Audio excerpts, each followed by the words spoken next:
ada kewajiban puasa yang sifatnya mesti mengganti qadha dari puasa Ramadan yang belum ditunaikan dengan sempurna, seperti perempuan yang datang masa haidnya saat Ramadan, kemudian telah tuntas masa Ramadannya, masuk ke Syawal, dihadapkan pada situasi antara memilih dia mengerjakan puasa sunnahnya atau mendahulukan qadhanya. Mana yang harus didahulukan di sini? Baik, antum mau jawab silahkan, saya pulang. Coba lihat dulu.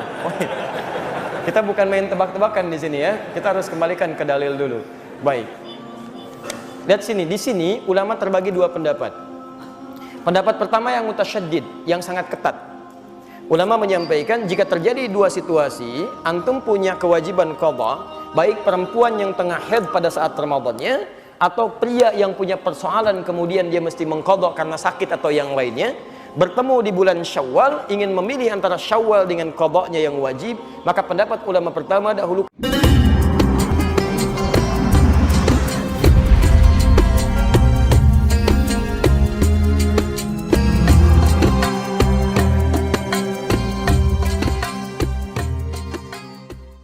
jika ada kewajiban puasa yang sifatnya mesti mengganti qadha dari puasa Ramadan yang belum ditunaikan dengan sempurna, seperti perempuan yang datang masa haidnya saat Ramadan, kemudian telah tuntas masa Ramadannya, masuk ke Syawal, dihadapkan pada situasi antara memilih dia mengerjakan puasa sunnahnya atau mendahulukan qadhanya. Mana yang harus didahulukan di sini?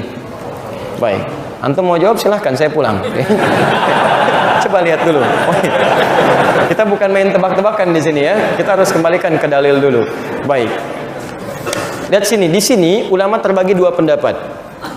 Pendapat pertama yang mutasyaddid, yang sangat ketat. Ulama menyampaikan jika terjadi dua situasi, antum punya kewajiban qadha, baik perempuan yang tengah haid pada saat Ramadannya atau pria yang punya persoalan kemudian dia mesti mengqadha karena sakit atau yang lainnya, bertemu di bulan Syawal, ingin memilih antara Syawal dengan qadhanya yang wajib, maka pendapat ulama pertama dahulukan yang wajib. Karena sifat wajib dalam tatanan hukumnya itu di atas sunnah, prioritas, dan menjadi hutang dia. Jika dikerjakan berpahala, jika ditinggalkan berdosa dia di situ. Didahulukan kemudian qadhanya, baru kemudian selesai qadhanya dia masukkan atau teruskan dengan sunnahnya yang 6 hari di bulan Syawal itu. Jika dia mendapatinya, alhamdulillah. Jika tidak mendapatinya dengan keinginan dan niatnya, maka pahalanya dituliskan di situ. Paham sampai sini? Baik. Yang kedua, ini mutasahilin, yang agak longgar di sini. Ya, yang agak longgar. Maka boleh kemudian mendahulukan puasa Syawal dulu. Begitu tuntas Syawal, baru kemudian dikerjakan selanjutnya puasa yang qadhanya, yang Ramadannya.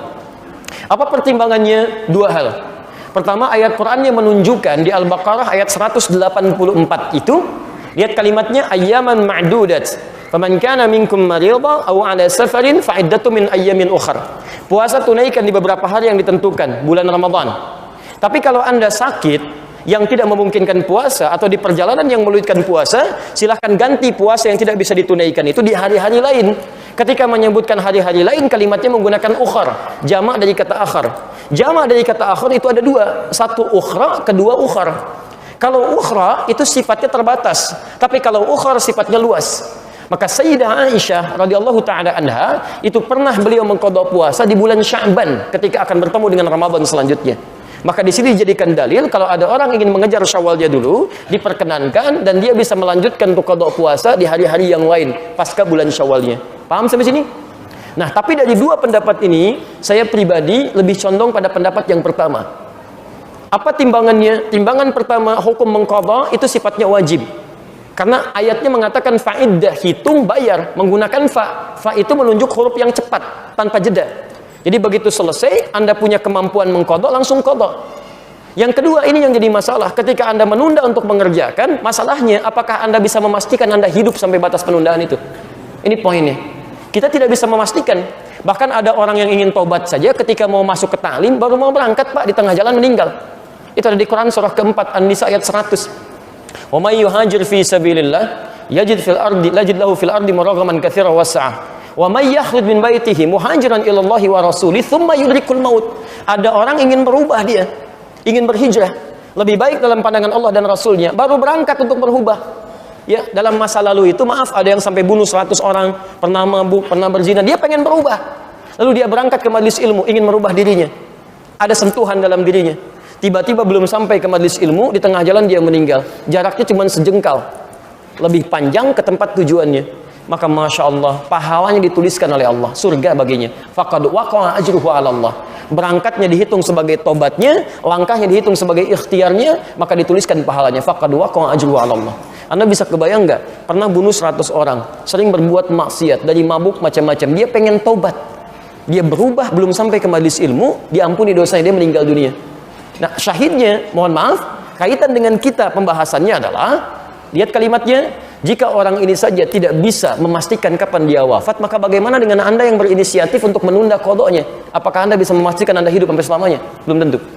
Tapi poin keduanya, jika orang pernah bunuh 100 orang saja dia pengen berubah, Allah menjamin dengan surga, maka bagaimana dengan Anda yang nggak pernah bunuh orang, nggak pernah Anda mabuk sebanyak orang tadi, nggak pernah bermaksiat seperti orang tadi? Masa sih nggak ada waktu bagi Anda untuk berubah? Dan Anda sudah sampai ke majelis ilmu, dia dapat surga, kenapa Anda nggak dapat? Maka saya ajak semuanya, ayo, yang pernah bunuh orang, pernah bacok orang, pernah lukai orang, pernah macam-macam orang, tiba saatnya Anda berubah. Anda mau sampai kapan lagi begitu? Kalau dengan keterangan ini, dengan contoh ayat tadi, dengan kisahnya belum menyentuh Anda berubah, mau sampai kapan seperti itu? Kalau Anda ingin bertahan dalam keburukan, maaf, Anda tertinggal. Fir'aun lebih duluan dibandingkan Anda, lebih jagoan, dan dia lebih hebat dibanding Anda. Punya bala tentara, pernah mengaku Tuhan, pasukannya dahsyat. Anda siapa? Tidak lebih buruk dibandingkan Fir'aun, dan Anda punya peluang untuk berubah. Anda pernah jadi pemabuk? Ayo, sekarang saatnya berubah. Anda pernah bermaksiat? Sekarang saatnya berubah. Mumpung ada kesempatan. Dan tidak semua orang soleh sekarang, bukan berarti masa lalunya pun baik. Ingat pesan saya. Tidak semua ikan yang gemuk berisi daging seluruhnya. Pasti ada tulangnya. Seperti halnya ikan kurus akan selalu punya dagingnya. Saya pun jangan dianggap soleh. Menurut Allah barangkali aibnya ditutup saja, sehingga tidak tampak dalam pandangan Anda. Hanya kita berubah. Ya, dan kesolehan itu tidak diukur dengan selalu harus dekat dengan persoalan agama. Mungkin Anda jadi pengusaha yang soleh, manfaatkan harta Anda untuk meraih surga Anda. Anda punya kedudukan, jadilah punya kedudukan yang soleh, manfaatkan jabatan Anda untuk surga Anda, dan sebagainya. Itu yang coba kita kedepankan dalam kebaikan. Jadi singkatnya jawaban untuk Anda, silahkan Anda bisa lakukan. Qadha itu bukan bisa tapi harus, bukan boleh tapi harus. Jadi begitu masuk Syawal, saran saya, bayar dulu qadha Anda. Setelah selesai, baru kemudian Anda kerjakan bagian dari puasa Syawalnya, jika itu memang masih ada kesempatan untuk menunaikannya. Jika tidak, maka niatkan sebagaimana Anda puasa, mohonkan kepada Allah, ya Allah, saya menginginkan untuk menunaikan puasa Syawal, dan saya punya kewajiban untuk qadha. Mohon berikan kemuliaan, ya Allah, seperti Engkau berikan kemuliaan kepada orang-orang yang telah mengerjakannya. Dan mohon mudahkan orang-orang yang puasa Syawal sekarang, ya Allah, seperti Engkau mudahkan orang-orang puasa saat Ramadannya. Begitu mereka puasa karena doa Anda mudah dan ringan, maka Anda mendapatkan bagian dari pahalanya. Paham sampai sini? Jadi coba cari peluang pahala. Walaupun Anda tidak mengerjakannya, tapi Anda mencoba menitipkan bagian kebaikannya. Ibu sedang haid, tidak bisa puasa Syawal, tapi kan tidak menghambat ibu untuk mendoakan pada akhwat yang sedang puasa, supaya mereka mudah puasanya, supaya mereka diringankan beramal soleh. Begitu mereka ringan amal soleh karena doa Anda dapat bagian pahalanya. Dan itu yang tidak ketahuan, mungkin itu yang meringankan kita di akhirat nanti dari kesalahan kita, dan memberikan beban berat kita ketika ditimbang di mizan. Semoga Allah Subhanahu wa taala memuliakan Anda yang bertanya tadi, dan memudahkan bagi Anda dari Allah Subhanahu wa taala untuk nyaman dalam menunaikan ibadahnya. Baik teman-teman sekalian, kita ambil satu itu saja dulu. Kalau saya sampaikan untuk interaksi yang menggunakan media interaktif, mohon izin itu untuk yang jauh dari masjid ya. Jadi yang di dekat masjid tidak usah nelpon, padahal Anda di luar misalnya kan. Assalamualaikum Ustaz Adi. Assalamualaikum. Dari mana? Dari luar. Sudah ya. Biasanya kalau semakin malam suka ada aneh. Baik. Baik teman-teman sekalian, karena ini baru pertemuan pertama jumpa kita, barangkali kita tidak lama membahas persoalan-persoalan seputar Syawal. Nanti insya Allah pertanyaan-pertanyaan yang masuk selanjutnya kita jawab di pertemuan yang akan datang. Saya ingin sampaikan dulu tentang hal yang penting, yang ini jadi koreksi kita semua. Bapak dan Ibu sekalian dan pemirsa dimanapun Anda berada, ada satu hal lagi yang penting. Dan ini menjadi ukuran keberhasilan kita saat menunaikan puasa Ramadan, dan bisa diukur pertama kali di bulan Syawal. Ayatnya ada di Al-Baqarah, ayat 185. Ketika Allah menyampaikan syahrul Ramadan alladzi unzila fihi al-Qur'an hudan lin-nas wa bayyinatin minal huda wal furqan. Faman syahida minkum asy-syahra falyansum wa man kana maridan aw 'ala safarin fa 'iddatun min ayyamin ukhra. Yuridullahu bikumul yusra wa la yuridu bikumul. Lihat kalimatnya di sini, selesai Ramadan. Walitukmilul 'iddah, supaya Anda sempurnakan jumlah bilangan puasa itu. Yang menarik fokus di sini. Ketika Allah sudah menyampaikan kita sempurnakan bilangan puasa, selesai puasa kita, ini yang paling indah. Lihat ayat Qur'annya. Walitukabbirullaha 'ala ma hadakum. Dan supaya di Syawal itu, khususnya di tanggal 1-nya, pada saat Idul Fitrinya, selesai puasanya, kita bisa memperbanyak takbir kepada Allah Subhanahu wa taala. Yang paling menarik bukan takbirnya, tapi kalimat selanjutnya. 'Ala ma hadakum. Karena Anda telah mendapat hidayah Allah selama Ramadan. Masya Allah. Lihat kalimatnya di sini ya, dan saya ingin sentuh Anda dengan kalimat Quran ini. Ini yang luar biasa. Bismillah. Kalimat takbir, walitukabbirullaha.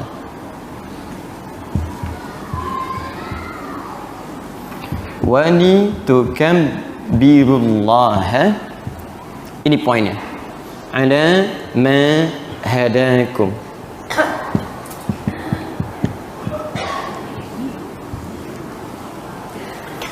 Pasca Ramadan, selesai Ramadannya, di hari Syawal, hari pertama Syawal, Anda diminta oleh Allah Subhanahu wa taala untuk memperbanyak takbir.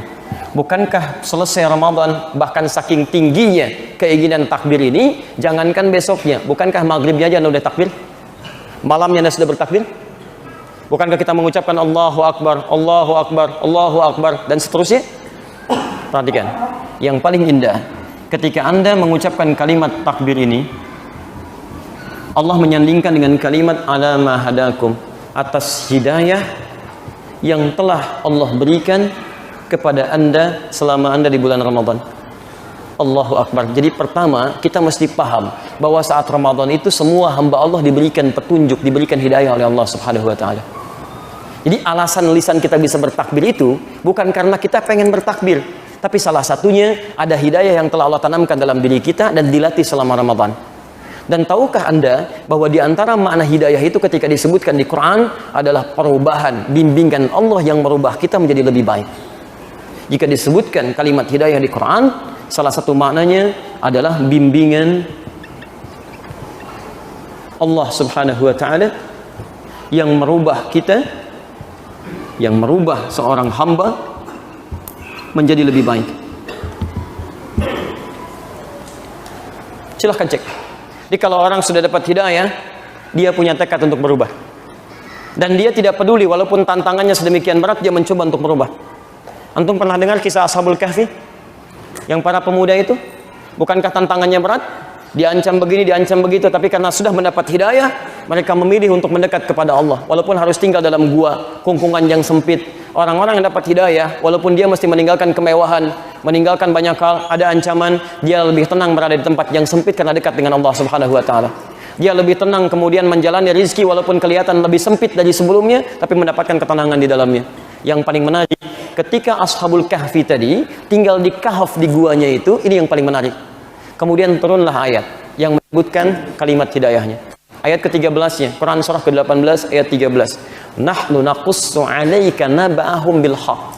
Kami kisahkan kisah besar. Naba itu kisah yang besar, yang punya peristiwa dahsyat, yang punya inspirasi hebat. Kalau disebutkan naba itu artinya kisah besar yang inspirasinya harus kita ambil. Kalau cuma berita biasa disebut dengan khobar, zamannya akhbar. Tapi kalau sudah naba itu berita dahsyat. Sedahsyat-dahsyatnya berita tentang kiamat. Makanya ayat tentang kiamat nanti disebut dengan An-Naba surahnya. Surah An-Naba. Amma yatasa'alun 'anil naba'il 'azim. Ya, 'anil naba'il 'azim. Lihat. Nahnu naqussu 'alaika naba'ahum bil haqq. Innahum fityatun amanu. Pertama disebutkan kalimat imannya. Amanu. Bukankah ayat puasa dibuka dengan kalimat amanu? Al-Baqarah ayat 183. Ya ayyuhalladzina amanu. Innahum fityatun amanu bi rabbihim. Mereka inilah orang-orang yang yakin kepada Allah. Lihat, ketika mereka yakin dekat dengan Allah, apa yang diberikan? Allah bukan berikan materi, bukan berikan kedudukan, tapi Allahu Akbar, wazidnahum huda. Kami tambahkan hidayah. Wazidnahum huda. Huda itu jama' dari kata hidayah, jamanya hudan. Perhatikan teman-teman sekalian, zidnahum huda. Ini ketika Allah cinta pada seorang hamba, sayang dengan seorang hamba, maka yang Allah berikan pertama kali itu bukan dunia, tapi Allah berikan hidayah. Allah berikan hidayah.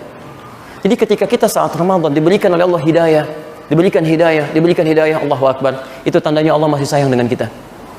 Dan di antara bentuk hudan itu ibadah turunannya.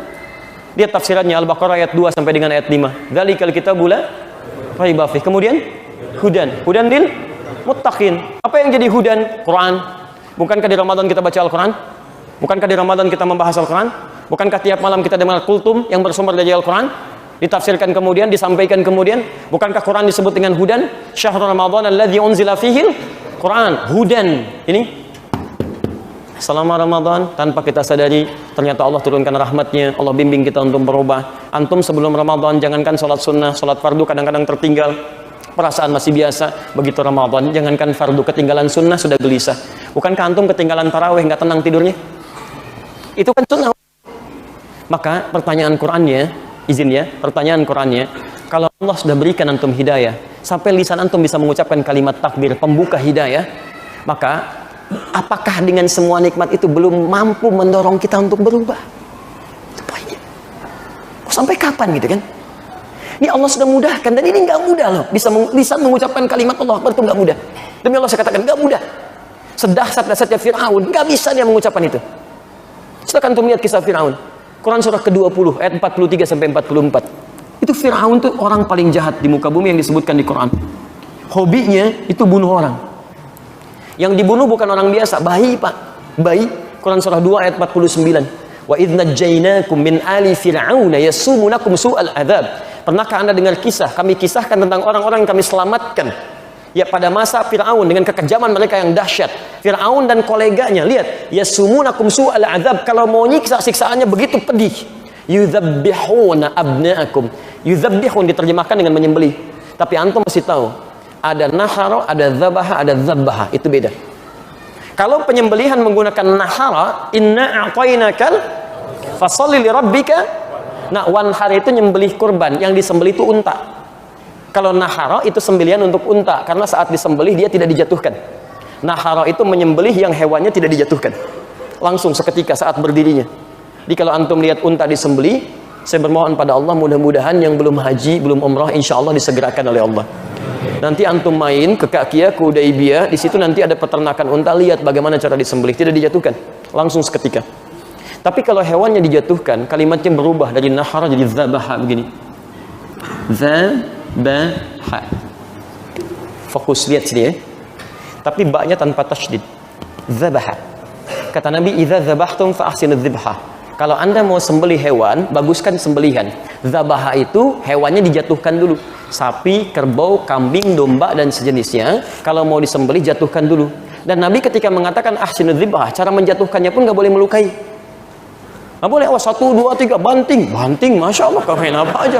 Banting, tarik, ya tidak, pelan-pelan jatuhkan dengan baik. Dan yang paling menarik, ketika menyembelih pun menggunakan dzibha dari kata dzabaha, sekali sembelihan. Jadi kalau disebutkan dzabaha, itu bukan menggorok begini, tidak. Jadi kalau bisa sekali sembelihan. Makanya kata Nabi, tajamkan dulu pisaunya. Dan saat menajamkannya pun nggak boleh di depan hewannya. Anda jauhkan, awas jangan salah. Kadang ditajamkan hewannya di depan. Kandidat selanjutnya, ayo coba lihat. Kandidatnya, Masya Allah. Dan jauhkan hewannya, Anda kemudian tajamkan. Begitu datang, seketika, tertarik, selesai. Tapi kalau Anda sampai menggorok-gorok begini berkali-kali, itu kalimat dzabahanya, baknya digunakan tasydid begini, dzabbaha. Kalau ada orang hobi mengerjakannya, maka kalimatnya dirubah jadi mudhari, pakai ya. Kalau banyak yang mengerjakan, tambah di akhirnya, yudzabbihun. Perhatikan, ketika Allah menyebutkan kebiasaan Fir'aun dan koleganya, tidak menggunakan nahara, tidak menggunakan dzabaha, tapi menggunakan dzabbaha, pakai tasydid, pakai ya, pakai yudzabbihuna abna'akum. Hobi mereka itu membunuh bayi. Bayangkan, perempuan baru lahiran, ada algojo di sampingnya. Kalau bayinya laki-laki, bukan langsung disembelih, banting dulu ke tanah, jatuhkan. Digorok di depan ibu yang baru melahirkannya. Itu Fir'aun. Jahatnya luar biasa, mengaku Tuhan, menantang Allah, menantang nabinya. Tapi perhatikan, sifat Rahman Allah tetap berlaku baginya. Sebelum nyawanya sampai ke kerongkongan, didorong kemudian, diberikan hidayah. Langsung dua nabi sekaligus, Musa dan Harun. Quran surah 20 ayat 43 sampai 44. Idhaba ila fir'auna innahu tagha. Musa dan Harun pergilah ke Firaun, dia sudah mulai menyimpang. Kita saja umat akhir zaman sampai sekarang nabinya cuma satu dan nggak pernah lihat. Firaun dua nabi kelihatan oleh mata kepalanya. Sampai dengan datangnya pun lihat kata Quran. Lihat kalimatnya. Faqula lahu qawlan layyina la'allahu yatadhakkaru aw yakhsha. Tapi katakan dengan kalimat yang lembut. Jangan keras-keras, jangan kasar. Katakan dengan lembut, mungkin dengan kelembutan itu dia mulai sadar dan mulai merasa takut kepada Allah Subhanahu wa taala. Dikirim dua nabi, kalimatnya lembut, didatangi ke tempatnya. Tapi apa yang terjadi? Tidak sanggup mengucapkan kalimat Allahu Akbar.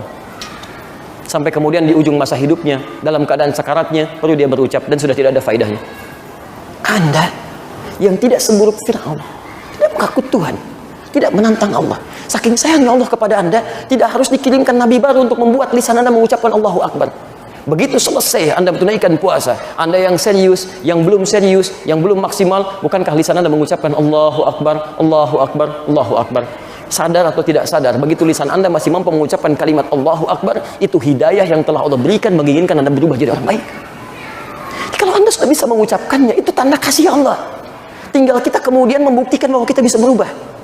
Jadi kalau sudah sampai 21 Syawal, lewat 20 hari dari sejak Allah berikan itu semua, Anda belum mau berubah, Anda baru dikasih apa lagi? Ayo coba kita mulai. Mungkin malam ini kita dihadirkan oleh Allah, karena belum tentu kita hidup selamanya. Besok mungkin kita pulang. Jadi kalau sampai malam ini antum belum mau tobat juga, kapan berubahnya? Jangan sampai seperti Firaun, sudah masanya lewat, Korun sudah ketinggalan. Kalau antum mau bersaing dengan mereka, antum nggak ada bandingannya. Mereka lebih hebat dibandingkan antum. Punya bala tentara, punya segala perlengkapannya. Antum di mana? Apa yang mau dibanggakan? Bertakwalah kepada Allah Subhanahu wa taala. Allah sudah berikan hidayah, saatnya kita kembali. Ayo, pulang ke rumah, perbaiki kehidupan kita. Coba lihat, mungkin kesulitan di rumah tangga itu bukan karena antum nggak bisa menyelesaikannya, tapi karena hubungan antum belum dekat dengan Allah Subhanahu wa taala. Padahal antum jadi champion di perusahaannya, jadi orang paling hebat, tapi masalah kecil aja nggak bisa diatasi. Coba cek lagi. Hati-hati.